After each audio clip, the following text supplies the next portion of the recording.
Hey guys, welcome to the Secret Service first chapter breakdown. I had to remember that big long title. I'm going to jump right in. So with this video, I will be walking through how I pretty much shaped and wrote the first chapter. And this is hopefully for readers a cool behind the scenes look at what went into the first chapter. For writers, I'm hoping that this video will kind of show you this is kind of how you can craft a first chapter and kind of give you help in your own writing. I've been over this. It took me 2 months to edit this chapter with my mom, so I know it well. With that said, I am not saying that this is the best first chapter ever written, but it's a chapter I felt like a lot of thought was put into, and so I hope by watching this video you'll see what was put into it and then what kind of can help you in your own writing, or you can just enjoy seeing everything that went into this chapter. I will be going over exposition, dialogue, description, emotional turning points, and there was one other thing. Shoot, did I say description? I'm sure I cover it all. There is so much, though, that is going on in this chapter that I'm just going to start. So, as everyone knows, we start with the mahogany grandfather clock. And in the first 3 sentences, we get a lot. And Robert McKee likes to say, use exposition as ammunition. So that means when you are conveying information, give it purpose. And giving someone everything they need to know doesn't make someone want to keep reading. What they keep reading for is because there's a mystery to what you're telling them. It's, okay, who is this person? What's going on? What is this place? And so in the first sentence, we get the mahogany grandfather clock in the principal's office ticked impatiently.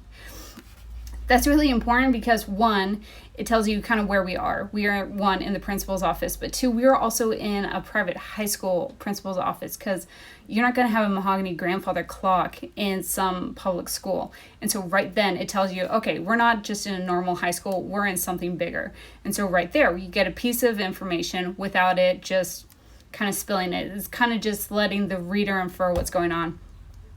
The word impatiently is actually super important because your book revolves around your main character. And so when you use certain language, it reflects a character. Carter's impatient for 1, this meeting to be over. She's impatient for the school year to be over. She wants to be done with high school. And the 3rd, she wants the months to be over because she wants Cap to be safe and home and no longer in the Secret Service. We don't know those aspects at the time, but that one word is just like, why impatiently? What does it matter that this word impatiently is in? So that reflects who Carter is and kind of what she has going on, even though we technically don't know it at the time. It's a little tidbit. Again, we have the dark wood echoing another mahogany desk. That's telling you, again, this is a very expensive, high-end place.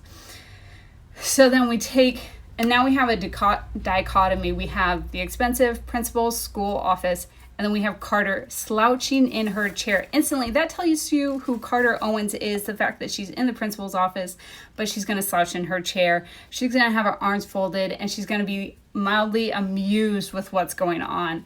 Right there, that says everything. This has rebellious, just doesn't give a crap kind of character vibe. On top of that, we end with the sentence, she had seen this office before. Again, that tells you so much about who Carter is. Not only is she in the principal's office yet again, but she doesn't care. And so all that you just kind of see, okay, instantly we're drawn in and we're like, who is this character? Why doesn't she care that she's about to get in trouble? So you want to look at like what you're doing in your first 3 sentences and even your first page, because though many people will give you a first chapter to see, hey, do I want to read this book? A lot of people might just give you the first page and then they're out. So kind of have to pack a punch with the first page. So we keep going on, we talk, and then this is where exposition is best done in dialogue. I feel like it's everywhere. It can be in description and what's going on, but I feel like in dialogue you can achieve so much.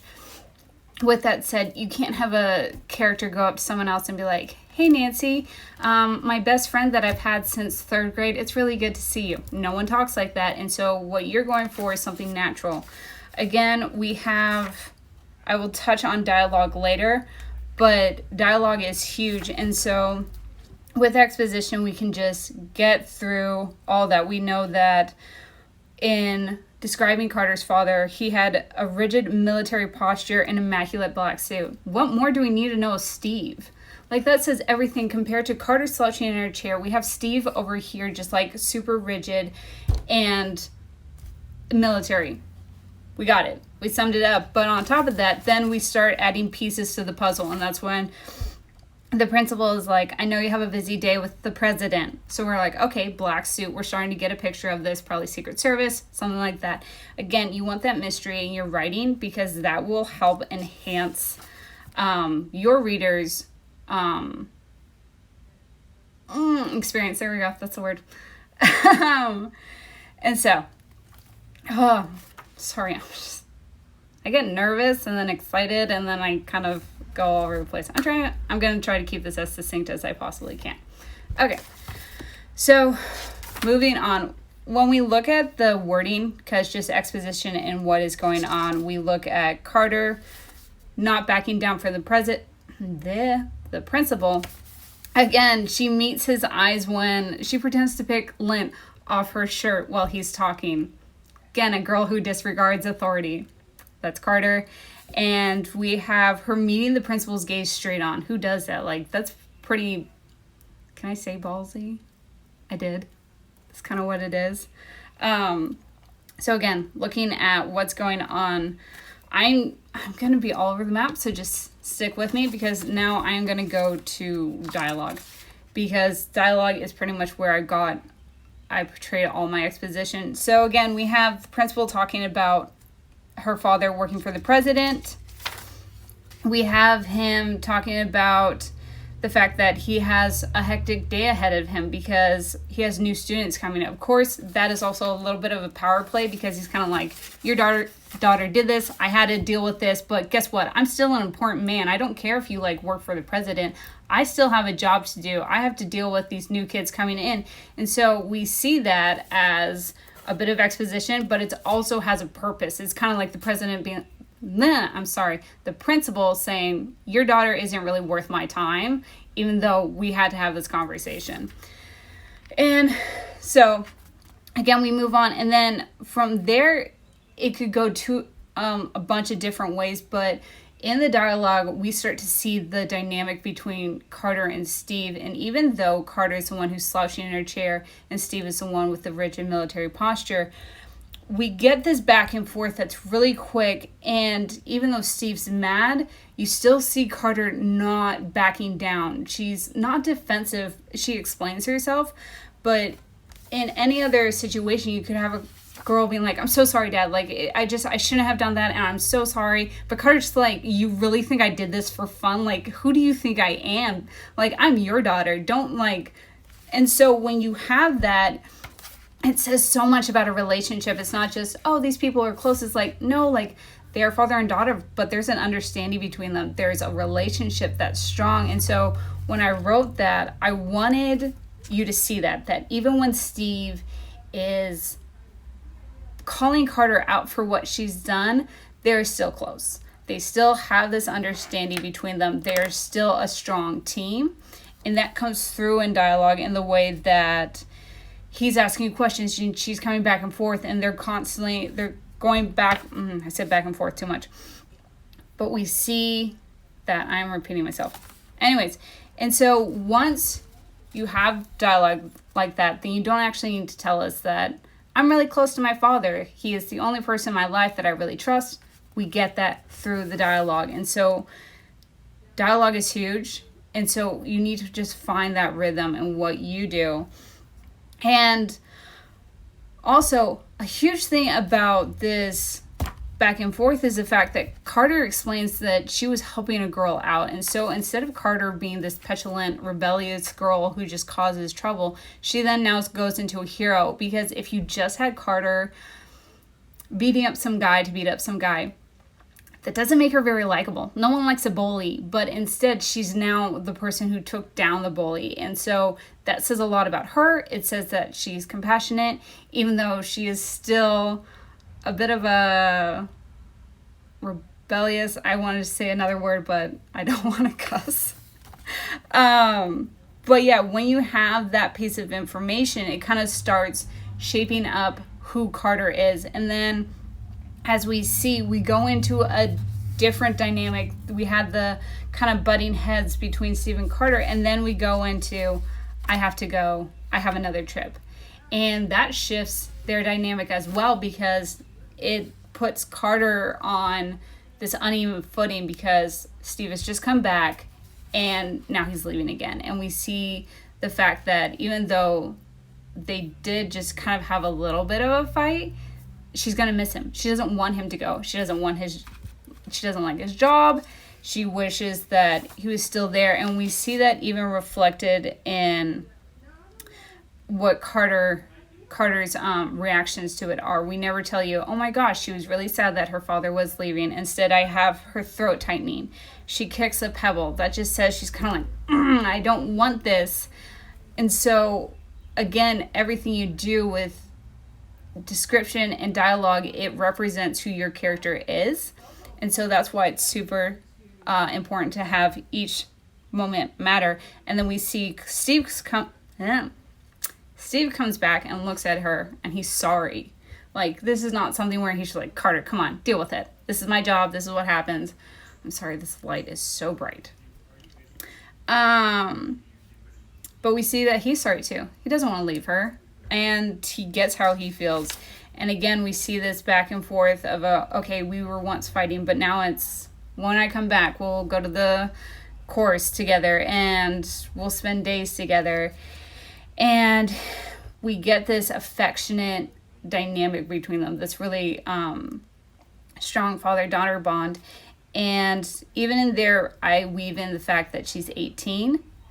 And so, but I use it like ammunition because he says, Anderson's still pissed I got the jump on him in our last round. You're an 18-year-old girl and he's a trained Secret Service agent. You answer that. Carter taps his chest with her finger. I'm your 18-year-old daughter. So like that, we again have this just slip of exposition that Carter's 18 and she can hold her own against Secret Service. And so that says, again, a girl who dislocated someone's shoulders. This is not really a girl to be messed with. And then we move on and we see that we get the Marine boyfriend. Again, you want setups and payoffs. And so if you have a running joke through a story, that helps you keep people involved. And it's also when you have the punchline, spoiler alert, that she is going to have a Marine boyfriend, then everyone is just like, oh my gosh, that was from the beginning. So Robert McKee says if you have a gun that comes in the third act, you need to put the gun in the drawer in the first act. And so the Marine boyfriend is pretty much the gun in the drawer in the first act. And so it's saying if you have something that comes later, you need to set it up now. And so again, also setups. Remember, I'll always find you. That's a promise and a threat. It's this, you get this sense that this is what they say all the time. This is kind of like their catchphrase. It is just how they bond. And so at the end, we see just promises. I love you, Sarge. All this, and we even get Maggie slipped in there. I let Maggie know about the trip so he'll have company. He's looking out for her. It doesn't matter that she's 18. He still wants someone to be there for her because he understands how hard it is for her to be on her own. And so that is all we got from dialogue, is this back and forth with Steve. I'm sorry, this light is so bright and it was supposed to be gray today, but it's not. And so without actually coming out and telling you anything about Steve and Carter and just their dynamic, we got to see it. And so that's why dialogue is so huge. In dialogue, you can tell me who is a person's best friend, who is their enemy. They just look at her and someone just says a snide remark, I'm going to assume they just don't like each other. And so don't underestimate your dialogue and how important it can be. On top of that, we then finish with Carter seeing Anderson as she's going back to school, and they just have this back and forth. And again, you see Carter is this girl who doesn't really back down. She is like, she's going to have a quip for anything. She's going to have a response for anything. And it shows that she is just kind of like, yeah, I'm going to just take the world head on.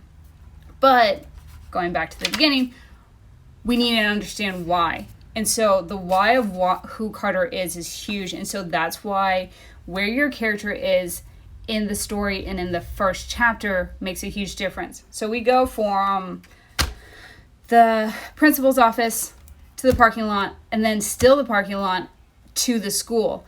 And so if you look at it,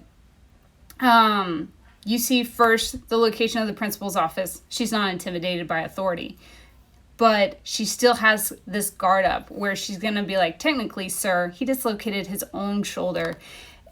You see this girl who's, she's not going to let anything bother her. But once we get into the privacy of the parking lot, you get a girl that is, one, defensive. She wasn't ever going to argue with the principal in his office. She's said a couple of lines, but it wasn't an argument. She was like, I'm in the right and you're on the wrong, and so I'm not gonna even try to argue with. But when it comes to Steve and they're alone in a parking lot, she's more vulnerable. She's gonna be more open because it's just them two.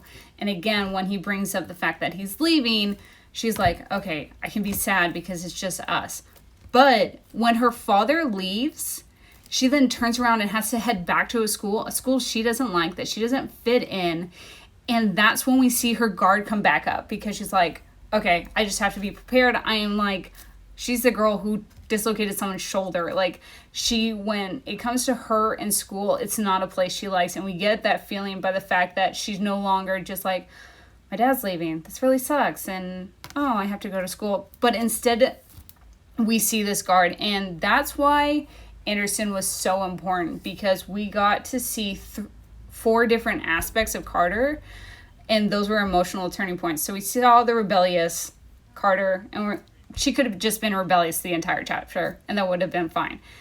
Probably not, because you want a character to be complex, but we got to see her rebellious, and then we flipped, and she's defensive now. She was talking with Steve, and she was like, I'm not going to be bullied, and not bullied.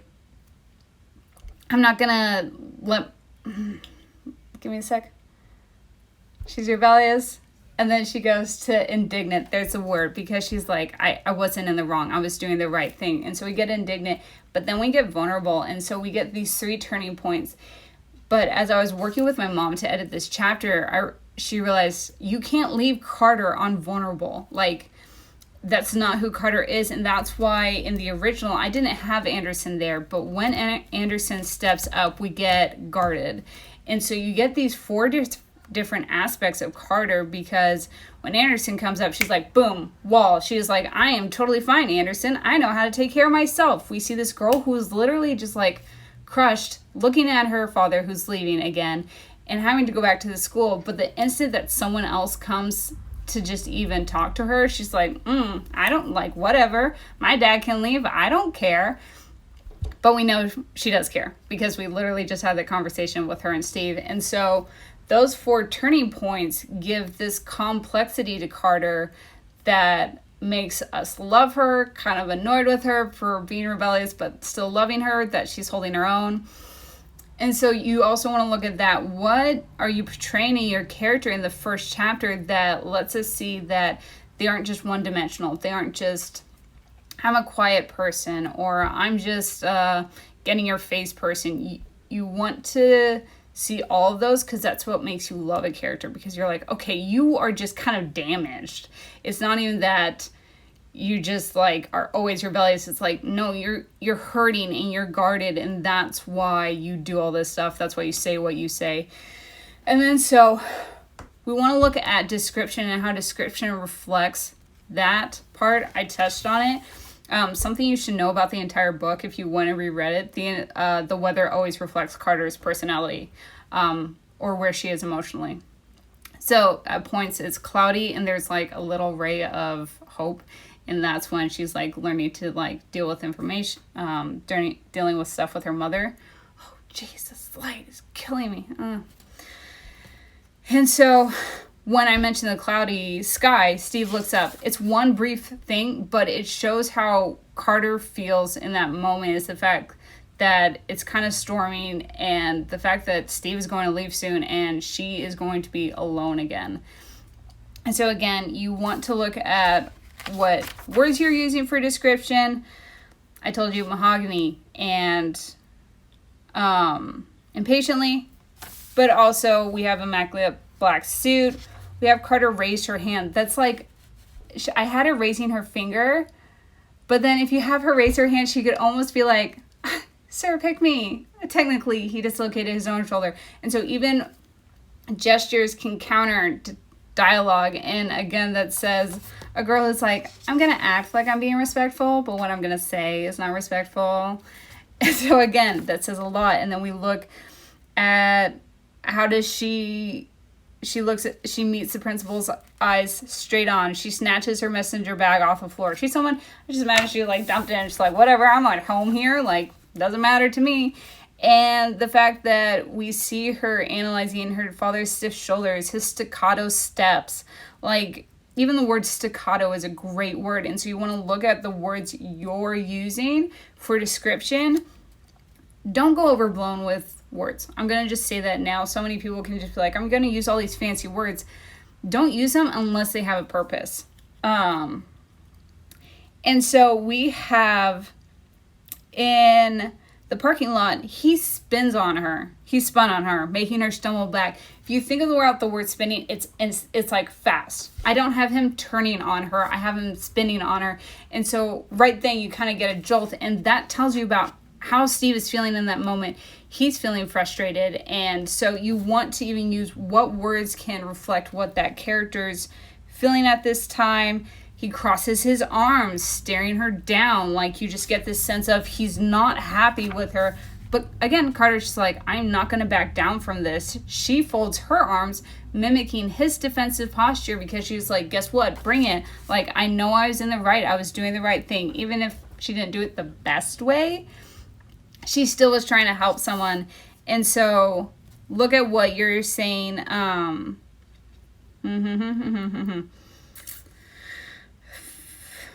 And then even what, again, then we have Steve breathing out. And when you have that sense of breathing out, it's kind of like, you don't have someone, and I could have said he huffed.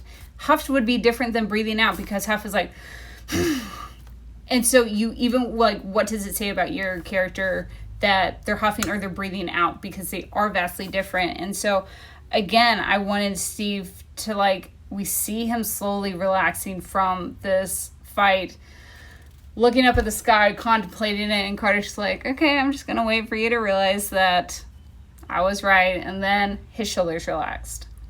And so that says, okay, he's come to a decision and he's okay with his decision. He understands what Carter is going for. And so we see that. And then we have this moment where moving towards the door to his black SUV, Carter's father hesitated. Carter tensed. Again, we see the depth of their dynamic when the fact that her father just hesitates, she knows something's up. Like, that's how close she is to him, that she would know that. It's just that one thing where she's like, okay, what's going on? And so, again, description and actions that your characters do can convey so many different things. And then again, we have Steve letting out a heavy breath. It's not breathing out. It's just, and you just see him being like, this sucks, but I have to tell you. And so again, word choice is huge. Carter kicking a pebble. She looked up at him, apology in his eyes. But then we have her father squeezing her shoulder with affection. You see that he's like, it's going to be okay. He's reassuring her without saying, hey, I got it. I'm not going to die. It's totally fine. Because here's the thing. He wouldn't say that, but he wants to reassure her. And so with that one small gesture, he can. And then we have him pulling out keys, and you just see him. He needs to leave, but he doesn't want to, because he could have pulled out keys, put them in the door, and instantly gotten in. And so we see this. He has to leave, but again, he doesn't want to. And then you just have Carter tapping his chest. And so it's just this like, ha, like, I am yours.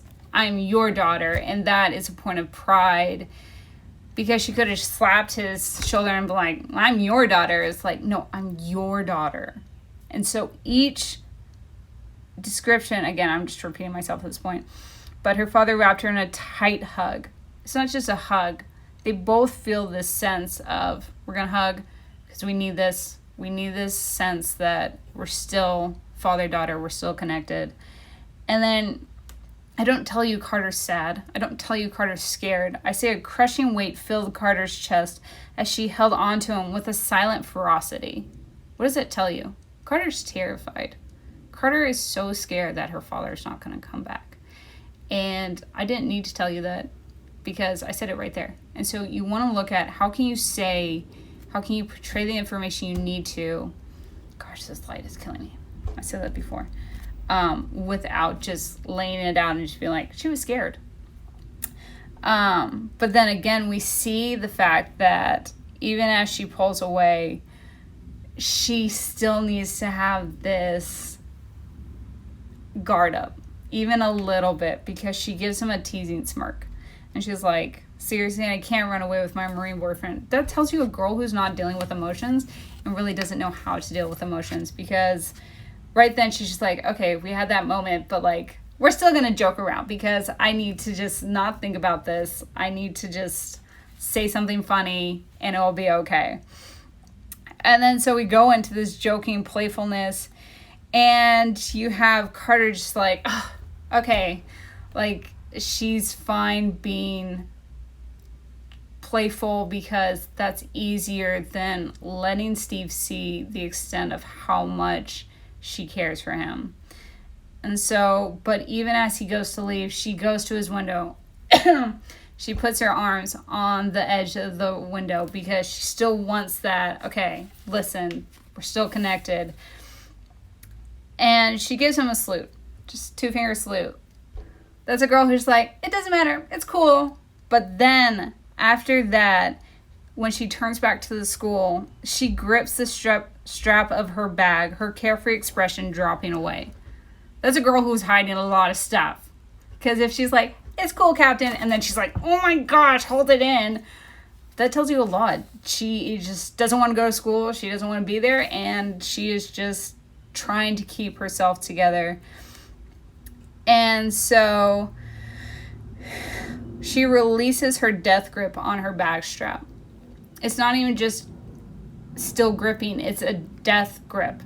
Because she is just, okay, hold it in, Carter. Just hold it in. Don't let these people see who you are, that you're scared, that you're vulnerable. But she releases it when she finds someone else that she can kind of pick on, that she can kind of just show, hey, I'm okay. And that's why Anderson is so important, because then when he shows up, she's just like, oh, I'm just going to say something funny. I'm just going to say a quip that's slightly degrading because you're a Secret Service member, but I've just equated you to carpooling and being a soccer mom. And that's Carter Owens for you. You kind of hate her. You kind of love her. And she starts walking backwards, and she's like, doesn't matter. She shrugged, even as her throat tightened, because she's like, I am not going to show you what's going on. And her final line is, unlike some people I know, I can take care of myself. And so all of these factors, even though they're all small, add up to explaining that Carter is scared, alone, vulnerable, strong, but still worried, still dealing with stuff, and still closed off enough that when she meets two people, she's going to want to be close, but she's going to be too scared to get close. And so that's why first chapter is so important, that you understand all these different aspects and what they mean, because it's saying this is a person that you're going to go on the ride with. Are you going to come along? So yeah, I think that was it. I did turning points, description, dialogue, location, exposition. I think I covered it all.